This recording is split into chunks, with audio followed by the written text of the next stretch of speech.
MSME Bharat मंच रूपीबॉस financial services private limited ने एक राष्ट्रव्यापी पहल के तहत राष्ट्रीय कार्यशाला की पहली श्रृंखला का आयोजन किया।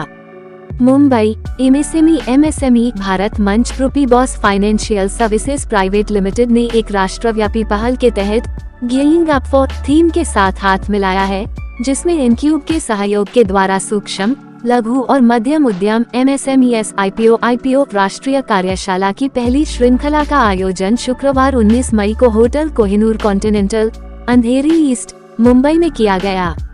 ये वास्तविक सीख और मुख्य बातों के साथ अपनी तरह की पहली कार्यशाला थी, जो सफल एमएसएमई आईपीओ प्रमोटर्स और एमएसएमई के लिए विशिष्ट उद्योग के दिग्गजों से इंटरेक्टिव ओरिएंटेड प्रारूप के रूप में जुड़ी थी। एमएसएमई को अर्थव्यवस्था की रीढ़ माना जाता है। एमएसएमई देश की जीडीपी में 30% का योगदान करते हैं और 40% से अधिक रोजगार उपलब्ध करवाते हैं, जिसमें लगभग 110 मिलियन कर्मचारी शामिल हैं। यह एमएसएमई के समर्थन के महत्व को हाईलाइट करते हुए उन्हें आगे बढ़ने में मदद करता है, जिससे न केवल उनके स्वयं के लाभ के लिए बल्कि समग्र आर्थिक विकास के लिए भी मदद मिलती है, जैसा श्री पीएन शेट्टी, अध्यक्ष, एमएसएमई भारत मंच द्वारा कहा गया है। कार्यशाला का उद्देश्य आरंभिक सार्वजनिक पेशकश के संबंध में मूल्यवान अंतर्दृष्टि और जानकारी प्रदान करना है। आईपीओ प्रक्रिया और व्यवसायों के लिए इसका लाभ, विशेष रूप से सूक्ष्म, लघु और मध्यम उद्यमों एमएसएमई के लिए सार्वजनिक होने के फायदे और नुकसान सहित आईपीओ की तैयारी में शामिल कदम और कई संबंधित विषयों पर आधारित है। से आईपीओ रेडी हो सकते हैं, उसके बारे में बहुत अच्छे टेक्निकल सेशंस हुए, बहुत इंटरेक्टिव सेशंस हुए और टॉप लेवल के जो स्पीकर्स थे उन्होंने शेयर किए अपने थॉट्स, अपने बातें और काफ़ी नॉलेज शेयर की। तो मुझे लगता है बहुत ही अच्छा प्लेटफॉर्म क्रिएट किया है। मैं मुबारकबाद देता हूँ। आज मेरे ख्याल से मोर देन 250 कंपनीज यहाँ पर आई हैं, जो ओवर क्राउडेड भी हो गया। थोड़ा सा आप देख रहे हैं कि जो रजिस्ट्रेशन थे उससे ज़्यादा लोग आए, वो एक अच्छी बात है। ये एक बात और इंडिकेशन है इस बात का कि एमएसएमई सेक्टर में लोग बहुत ज़्यादा आना चाहते हैं और स्टॉक एक्सचेंज पे लिस्ट होना चाहते हैं।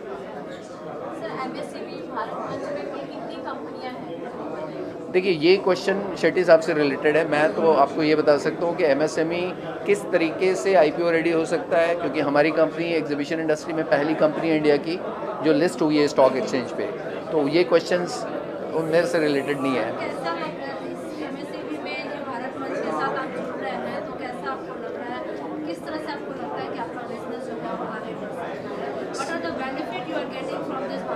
Great question. सी क्या होता है कि there are more than 10 crore MSMEs in the country and out of which only 435 companies have been listed on the stock exchange.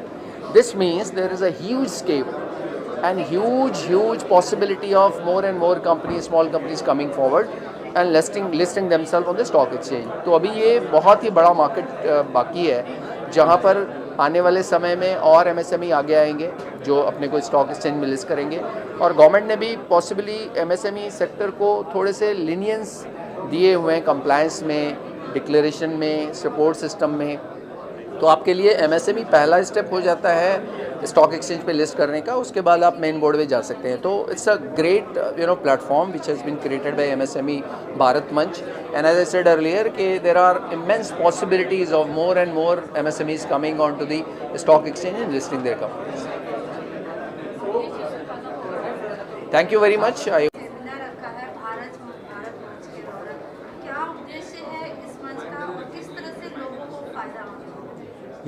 हमारा एमएसएमई भारत मंच है ना, इसका एक फर्स्ट एंडेवर है। उनको हमारा आईपीओ लेने में उनको कैसा मदद करे और उनको बीएसई जैसा आईपीओ का प्लेटफॉर्म में कैसा जुड़ी करे और उनको सभी तरफ से हमारा हेल्प देने में ये एमएसएमई भारत मंच करके ये लॉन्च किया है।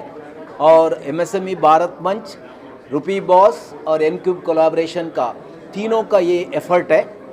उनको एमएसएमई को कैसा इकोसिस्टम प्रोवाइड करे, सर्विस प्रोवाइडर उनको एचआर हो, टेक्नोलॉजी हो, रिसर्च हो, प्रोडक्ट डेवलपमेंट में हो, मार्केटिंग में हो, टेक्निकल कोलैबोरेशन हो, सभी को एक साइड में ये भारत मंच का प्लेटफॉर्म में जुड़ी होगा। दूसरा साइड से एमएसएमई रहेगा।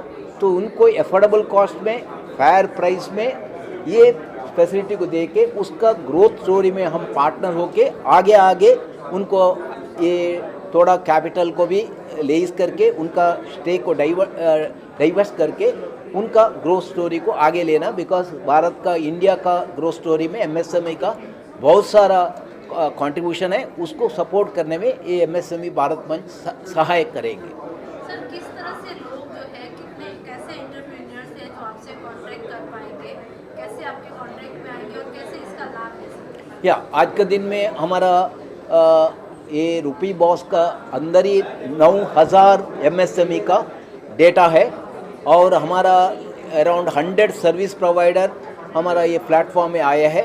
दूसरा साइड से अभी अराउंड 250-300 मेंबर्स ये भारत प्लेटफॉर्म का पास मेंबरशिप भी लिया है। मेंबरशिप फ्री है और एक हम थोड़ा फास्ट बैंकर है, तो उनको फाइनेंशियल मैनेजमेंट में और लीडरशिप डेवलपमेंट में और उनका ये क्या है, थोड़ा कुछ ये कोऑर्डिनेटेड अप्रोच गवर्नेंस में और कंप्लायंस में, ट्रांसपेरेंसी में और ये सब में हम हेल्प कोलैबोरेशन से हेल्प कर सकते हैं।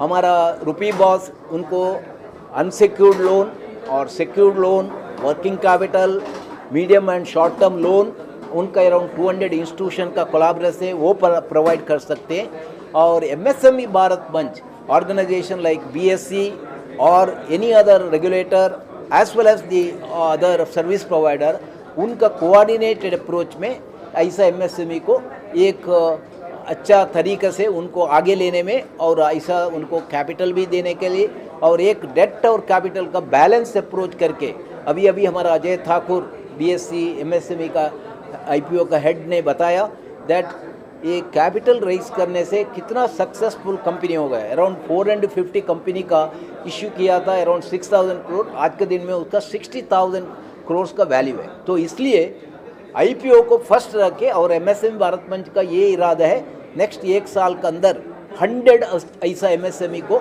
मोटिवेट करके उनको बीएससी प्लेटफॉर्म में लेने का आइडिया है। ओके ना?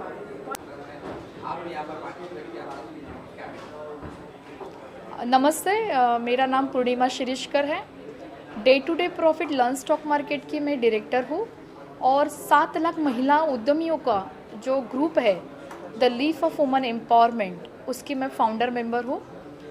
महिलाएं व्यापार में आगे बढ़े और उनका बिजनेस नेटवर्क स्ट्रांग हो, इसके लिए हमारा एक मिशन है एम्पावरिंग वुमन एंटरप्रेन्योर।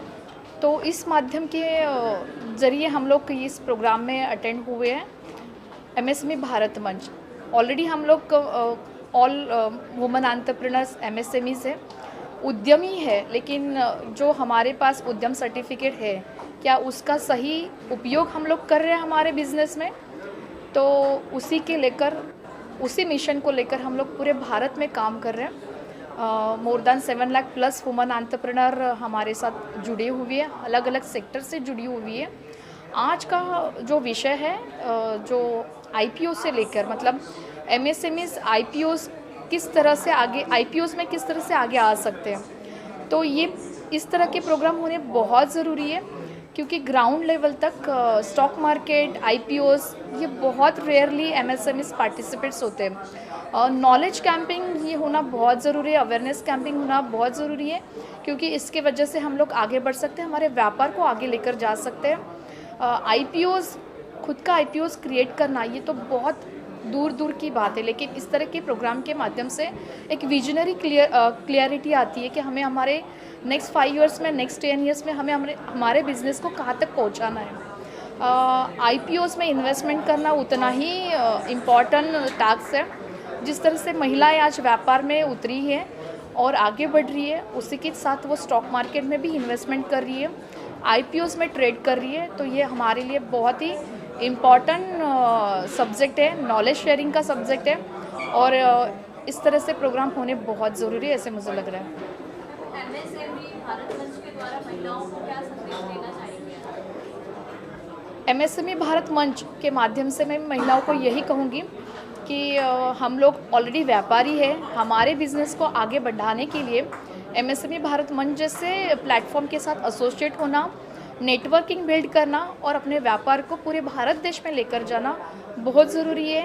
अलग अलग विषय होते हैं, stock market, IPOs, trading, networking, इस सारे चीज़ों में हमें आगे बढ़कर बैंक जैसे सेक्टर में भी आगे बढ़कर टेक्नोलॉजी में हमें टेक्नोलॉजी से सारे सब्जेक्ट हमें ग्रैब करना बहुत ज़रूरी है। आज हम लोग व्हाट्सएप और इंटरनेट के माध्यम से सोशल मीडिया पे हमारे बिज़नेस को लेकर आ रहे हैं, तो वही टेक्नोलॉजी हम अपने बिज़नेस में लेकर आकर अलग अलग विषय में भी अपना ज्ञान लोगों तक पहुंचा सकें।